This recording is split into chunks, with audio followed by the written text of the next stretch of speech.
Gunung Pulai di Kulai, Johor terkenal dalam kalangan pendaki kerana keindahan alam dan treknya yang mencabar.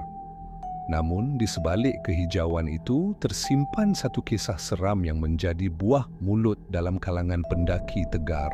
Sekitar jam 6 petang, 3 sahabat, Izzat, Farhan dan Nani, memulakan pendakian walaupun hari sudah beransur gelap.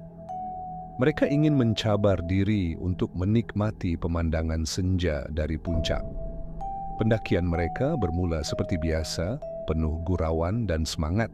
Namun, sebaik masuk ke kilometer ketiga, suasana mula berubah.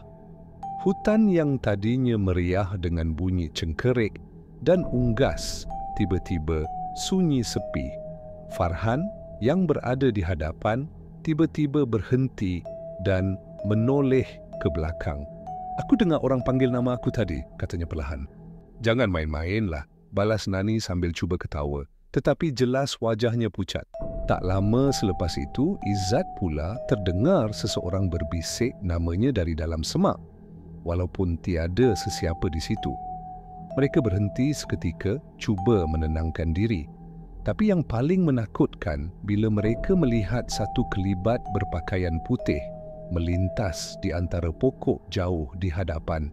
Keadaan menjadi makin seram bila GPS telefon mereka mula terganggu, kompas berpusing tak tentu arah dan trek yang sepatutnya lurus tiba-tiba terasa seperti tak berpenghujung.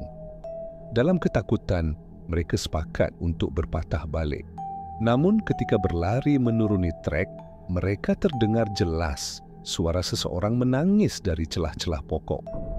Nani tanpa sedar menoleh ke arah suara itu dan terlihat seorang perempuan tua bermata merah sedang berdiri memerhati mereka dalam gelap.